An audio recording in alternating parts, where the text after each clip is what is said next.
It is game one of a three-game set between the Yankees and the Red Sox from Fenway Park in Boston.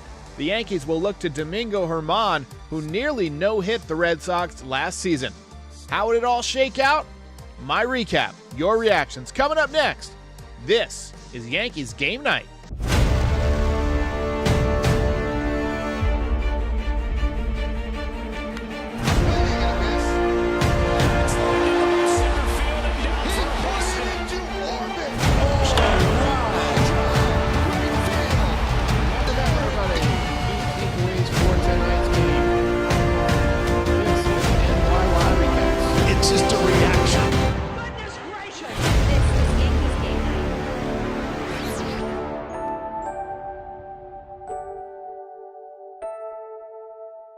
Hey, just a quick reminder that NYY Recaps is now available on all podcast platforms. Be sure to subscribe wherever you get podcasts.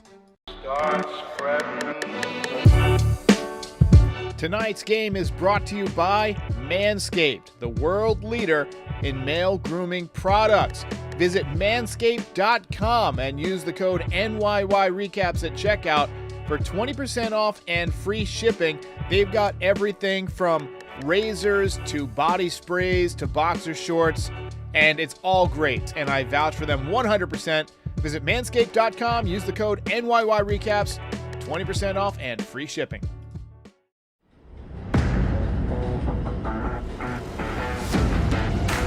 Not what you want.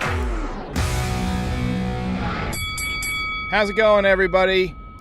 It's not going too well over here, I'll tell you that much. First off, before we get to this game, congrats to the Massapequa Coast Little League All-Star team. They are headed to the Little League World Series to represent New York. Williamsport. Way to go, guys. So occasionally in baseball, you can pinpoint a specific moment where a guy just loses it. Rick Ankiel in the, I want to say 2000 ALD or NLDS. He just couldn't find the strike zone, ended up throwing 4 or 5 wild pitches, and he was never the same after that. It seemed like Michael Pineda was cruising along until he had that pine tar incident on his neck. After that, he was never the same. Jabba Chamberlain walked off the field one night in Texas. He was never quite the same. And I'm still hopeful that Clay Holmes can recover. But it's unreal how he fell apart since that one inning against the Reds a few weeks back. He just hasn't been the same. The misery continues if you are a New York Yankees fan. 9th walk-off loss of the season. That's the most in baseball. That is not what you want. If you missed the game, you might be wondering where Giancarlo Stanton is. There was talk that he could be back this weekend. The Yankees had said there's a good chance he would return against Boston. But before the game, we found out that Giancarlo Stanton has not even run the bases yet, and that he's got a full day of baseball activities tomorrow. It seems like the Yankees consistently mislead their fans on the severity of injuries. I don't know if it's intentional, but they've got to do better. Yankees jumped out to an early 1-0 lead off of Nathan Eovaldi tonight. Anthony Rizzo with a booming double off the right field wall. His swing was looking much better tonight after he looked kind of slow and stiff, coming back from that back soreness. Had another day off, and then today he just looked better. Top second, more good news before we get to the bad news. Aaron Judge, solo home run over the Green Monster. 429 feet, number 46 on the season. That was also his 100th RBI on the season, and we are not even halfway through August. Pay that man his money. Domingo Germán was strong for the first 3 innings, but ran into some trouble in the 4th inning. Red Sox got a broken bat single by JD Martinez to get on the board, but otherwise, he was terrific. He was throwing strikes. He was pounding the zone. He had a couple of walks, but he kept the ball in the ballpark. Final line for Domingo Germán: 6 innings, 5 hits, 1 run, 2 walks, 4 strikeouts. Overall, nice job. If we had won, I'd give him a round of applause, but this is what losing sounds like. Just 86 pitches tonight for him. The thing about Domingo Germán is that we know he's got good stuff, mid-90s fastball, good curveball. The spin rate on both pitches is excellent. The changeup is improving. Really saw that come out of the woodwork last spring. And he's thrown it, pretty well since coming back this year. But typically he wears down towards the end of the season. Even in that great 18-win season, he kind of limped across the finish line. But maybe missing the first half with an injury was kind of a blessing in disguise for him. He could be reaching mid-season form right around the time the Yankees get to the playoffs. If they make it, things aren't looking great right now. You got to win some games to get there. I don't think he's going to get a start in the playoffs, but I could see him, if he's stretched out, maybe stepping up in the way that Jordan Montgomery stepped up a couple of years ago. You never know. Maybe you get a rain out in the playoffs, or maybe you get a situation where you need to go to somebody in the second inning because of an injury, and you need somebody to eat up 4 or 5 innings. He could be that guy. Efros came in for the 7th inning, his first taste of the Yankees-Red Sox rivalry, 1-2-3 inning for him. Aroldis Chapman worked a phenomenal 8th inning today, had the splitter going. And then hold your breath. Clay Holmes comes in for the 9th, and you're wondering, which Clay Holmes are we going to get? Well, the first pitch almost killed the Mayor's kid in the second row. He literally threw it through the backstop. There was a baseball-shaped hole in the Cross insurance sign. Ended up getting Devers to ground out weakly to second base, though. And I'm thinking, all right, maybe he worked it out. Maybe he just got that, glitch out of his system. But then he walks Bogarts and Verdugo, and then gave up a game-tying single to Martinez. And that was the end of the night for Holmes. And for me, it's time to remove him from the closer spot. Full stop. He has not been in the role long enough to warrant any bit longer of a leash. You've got to throw strikes in the closer role. I'm sorry. We've had that issue with Chapman. He lost his job. And Holmes is going through that same thing. It's time to flip-flop him because Chapman's throwing strikes again. Or get somebody up who can throw strikes. Honestly, I would have left Efros in for an extra inning. Sidearm guy, not, going to burn himself out. It's easier on your arm to throw sidearm. And he was really sharp tonight. Problem when you go to many, many relievers is that eventually you're going to run into somebody who doesn't have it. And Holmes didn't have it. And he hasn't had it much at all lately. Peralta came in with the winning run on third base and 1 out. Runner on first as well. Got out of it. Really nice job by him. But in the bottom of the 10th, the Red Sox walked it off. Really, really tough night for the Yankees. David Caniglio says painful. I mean, that's all you can really say. I wholeheartedly agree. It's just getting sickening at this point to watch the Yankees continue to lose in the same way night in and night out. Ronnie says, this is not a serious organization. We pass on free agents that fill our needs and are told by the Yankees propaganda machine that the future is on the way. Prospects are killing it, and they're rotting in AAA. Thank you, Ronnie. I think you speak for a lot of Yankee fans who want to see some fresh blood. I think one issue that was apparent again tonight was the Yankees not hitting with runners in scoring position. IKF continues to struggle offensively.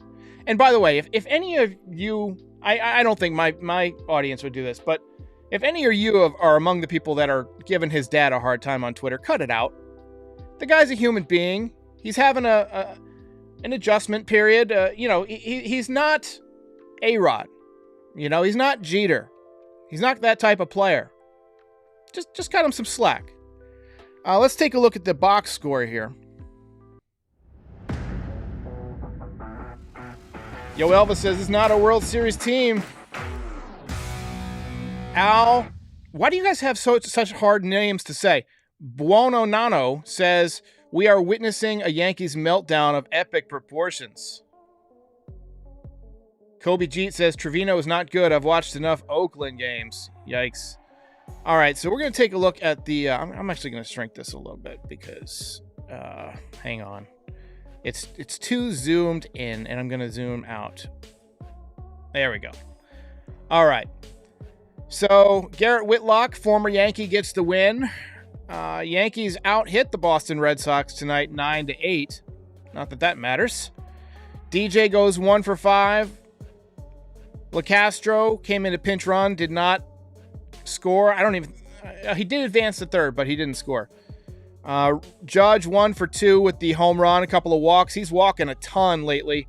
OPS continues to climb, but only because he's walking so damn much. Rizzo 1 for 5 with an RBI. Oh, and because he's hitting home runs every night. That helps too.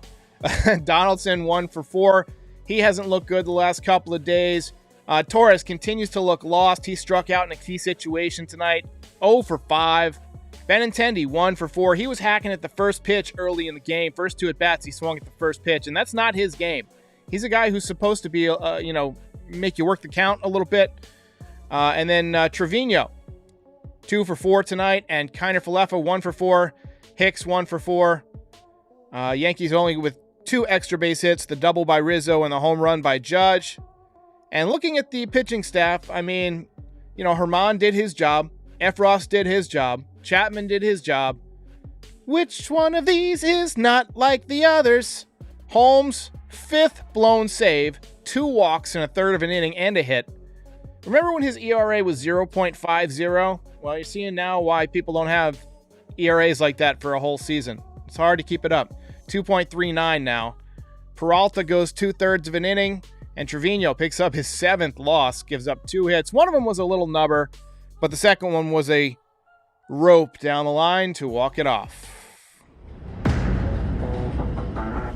Chris says Torres is the new Gallo, swinging at everything. And then Joey Gallo says, bring back Joey Gallo. I don't think so. I did see Joey Gallo hit an opposite field home run, and he was, I think, hitting .267 so far with the Dodgers in 15 at-bats. But he's also struck out like 8 or 9 times and has not walked at all. So I'm not 100% confident that he's going to maintain that .267 average. Look, I've seen enough of Joey Gallo. You throw him a high fastball, he can't hit it. UT says, we lost 3-2 against the Crap Sox. So what? We still need wins. LeCastro should steal more. Well, the issue there is you can't steal third with less than, or with nobody out, because you get thrown out at third. It's a big baseball faux pas. You don't make the first out at third. So I think they were hoping to get him over to third with less than 2 outs so that he could score on a pass ball. I think that's the way it was planned, but it just didn't work out that way. Landon Thompson says, did we time travel? This feels like 2021. Recurring theme, seeing that comment pretty much night in and night out on this channel. The law of divine oneness says gut punch after gut punch after gut punch. Absolutely, hey. Earl Demise says, you can't defend this team at this point. Injuries is not an excuse. Orioles about to take first place by the end of the month at this rate. Torres and Hicks are insufferable to watch. Appreciate the dono. I'm growing a little tired of watching Hicks, for sure. Torres has these hot streaks, but he's in the middle of a cold streak right now. Hopefully he gets hot again. I think he will. But he's been bad for a bit now. Dion says, the Yankees have looked average at best since the All-Star break. They've looked terrible since the All-Star break. Losing way too many close games. You've seen a couple of nice offensive outbursts, but for the most part, the offense has not been there. Futai wants to call up both Cabrera and Peraza. They're both hitting well at AAA, but you don't hear much about Cabrera. He was injured for a lot of the season. Switch hitter. I think they like Marwin Gonzalez for that role. So I don't think we're going to see Cabrera. But I think we might see Peraza at some point. Aaron Boone says it's not imminent. But it's, they hear the reports that he's playing better. They have scouts looking at everything. But, right now they're sticking with IKF. MK says the Yankees are a joke.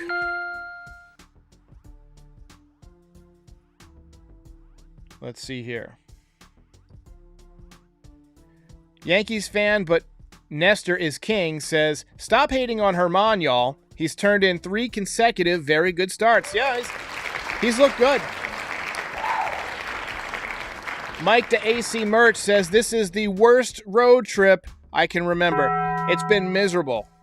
That is one big pile of shit.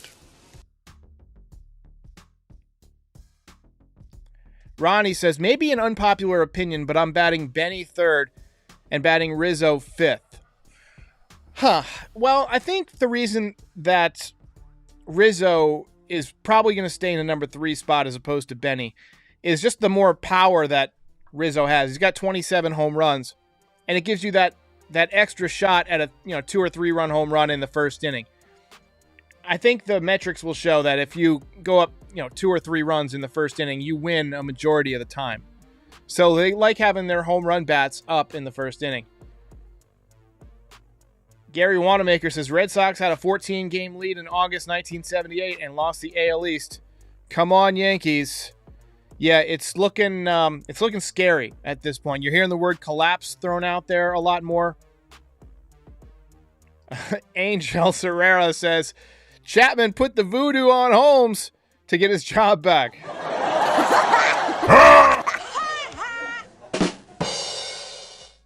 Paradox says, opinions on the Tatis suspension. Hey, look, it's sad to see any young player, especially a player that's that popular, get suspended for performance-enhancing drugs. But I was reading his commentary on it. He admitted it, but he said he took it to get rid of ringworm, which I can buy. I can buy that. If you got a ringworm, doctor says you got a ringworm, I'm taking whatever he gives me to get it out. He said, what can get this ringworm out of me by this afternoon? What I thought was funny was that the medicine, the performance-enhancing drug, sounded like close to ball. Like if you read it, it looks like it says close to ball. And I was thinking, that's something Joey Gallo could use. But hey, he's obviously a great player. The contract isn't looking too great early on because of the motorcycle accident and now the suspension. You're not going to have to pay him during the suspension.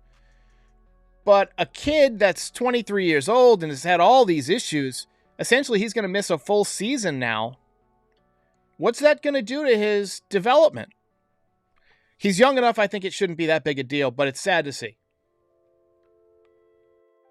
John Compton says, and Marinaccio in AAA, shaking my head. It's just funny at this point. The Yankees have got to get that kid into the major leagues. I mean, he had 19 scoreless innings? He's funky. Drip says he misses Gallo. I'm seeing way too many people miss Gallo. It doesn't work that way. In the comments. Just a bit outside. It's funny. I thought we were done talking about Joey Gallo. Douglas Rao says, I'm rooting for Joey Gallo. As bad as he was, he never made excuses while he was here. Well, he did complain a lot. He complained on Twitter after the season about how there was this post about how he puts on his uniform 3 or 4 different times. And he retweeted it or quoted it and said, see, that's why Joey Gallo sucks. He was being facetious.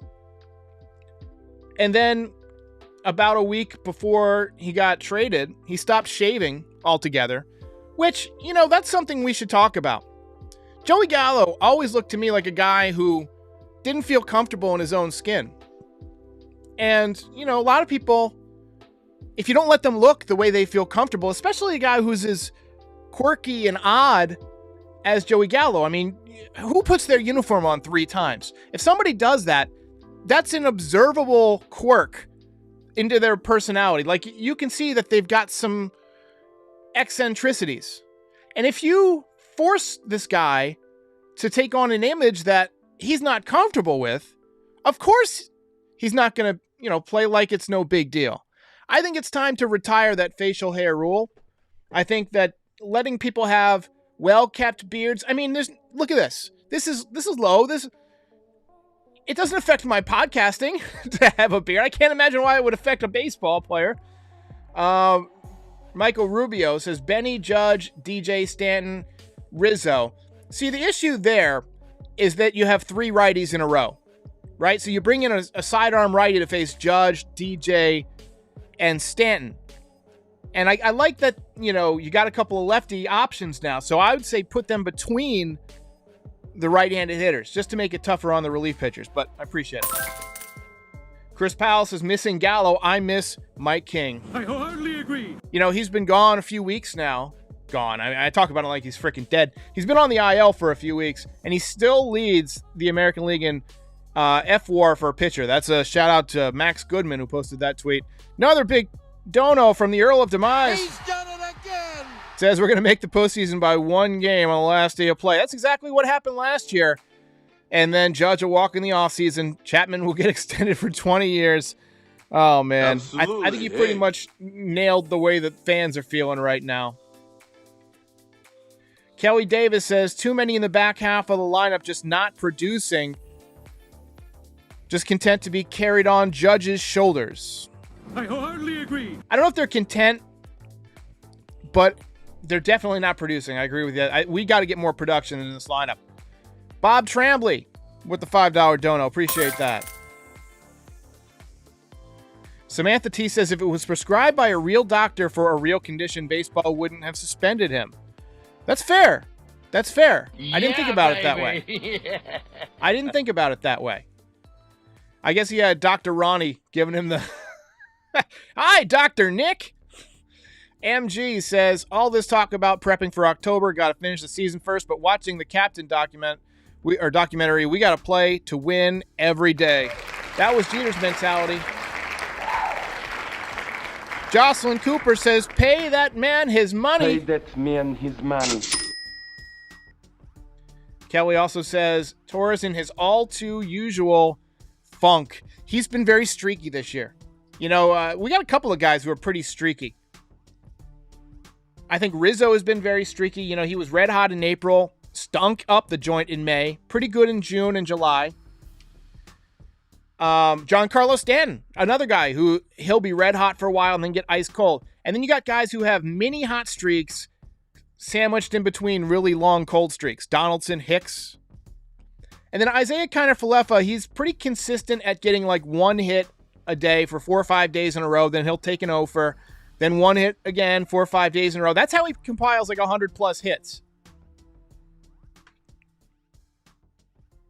Italian Goodfellas says, I'm not looking forward to Britton coming back. I actually am looking forward to him coming back because he's a sinker baller. And if he can just throw strikes with that sinker, we might have something.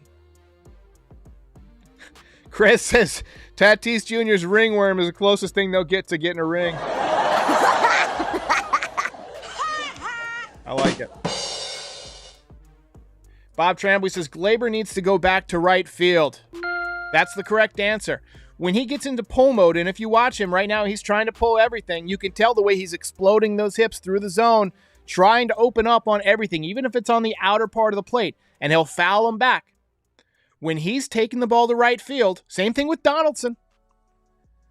When you're letting the ball travel deeper into the zone, you give yourself an extra second, not even a second, but an extra little bit of time to see the ball, and then you can hit it hard the other way. And just seeing that ball for the little bit extra long, little bit extra time gets you in the habit of, looking at pitches, of tracking the ball. 4 or 5 at-bats is all it takes to turn it around. We've seen it before. Just one good game of hitting the ball hard a couple of times the opposite way, and I think Gleyber Torres will be back. Hype Beast says, IKF is trash. The man can't even hit one to the warning track. I don't think that makes him trash. There was a time this season where I really felt like he's the right guy for the shortstop position, but the defense hasn't come along like we expected. Sorry, I'm struggling with my... I need some water. The defense hasn't come along like we expected. And the offense, we didn't expect much power, but he had 8 home runs last year. I don't know how this guy hit 8 home runs. Maybe the Texas Heat? I don't know. Eddie Fox says, isn't a championship team supposed to skyrocket after the trade deadline? That's exactly what I've been saying. Appreciate that. What happened? Alejandro with the Super Dono. Appreciate that. Jalen Wood says, we need to not play Hicks. I think a lot of fans feel that way, seeing a lot more people call for Miguel Andujar. Or for, you put Andujar in left, put Benintendi in center, but Benintendi doesn't really play center that much anymore. Seeing people call for Estevan Florial. But the metrics on him in the minor leagues suggest he wouldn't do that great at the major league level. I think we just got to wait it out and hope that Bader can come back in a few weeks and be a good ball player for us. He's apparently an outstanding defensive outfielder. I'm looking forward to that. And, he's not a guy who hits 150. He's about a 230 to 250 hitter.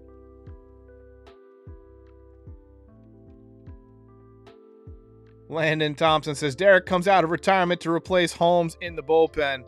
You guys don't want that.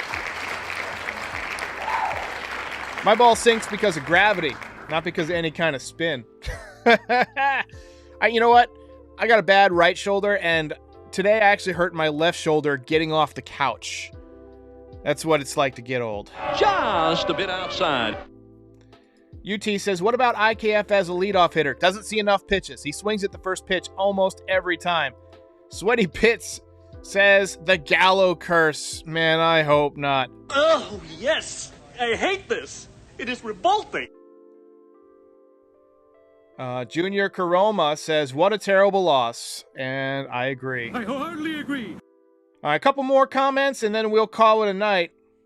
Escobar says, Judge knows he can't get a ring with the Yanks. Yikes. I hope he re-signs. But if he gets a $450 million offer from the Mets for 10 years or something like that, he's not going to. I'm sorry. The Yankees aren't going to go that high. Truth Always says, I'm looking forward to Peraza being called up. I wholeheartedly agree. Absolutely. Hey. Douglas Rouse says, Mariano Rivera could probably still come out of retirement and still be dominant. He totally could. The man was indestructible. His fastball, or his cutter really, wasn't even that fast at the end of his career, but the spin, the cut, the shape, the pinpoint accuracy, nobody's ever done it like that. I mean, he would just hit the catcher's mitt almost every time. It was insane. Colin Raymond says, who's the captain of the Yankees currently? We have no leadership. Team looks lost. Aaron Judge is probably going to be the captain if he re-signs, but right now the Yankees don't have a current captain. And UT Maranahan says, thanks for the recap, Derek. This is my go-to channel for baseball stuff. I appreciate it. Shout out to you guys. Reminder to like and subscribe. Manscaped NYY Recaps is the code. What else? Oh, yeah. Subscribe on all the podcast platforms. I'll be back after tomorrow night's game. I might do a miniature watch party for Frankie Montas. I've had a bit of an ear infection in the last couple of days, so I've been kind of woozy. So I was going to do it tonight, but I think I might do it for Montas tomorrow if I'm feeling a little better. If not, we'll just do the recap. But I will see you next time.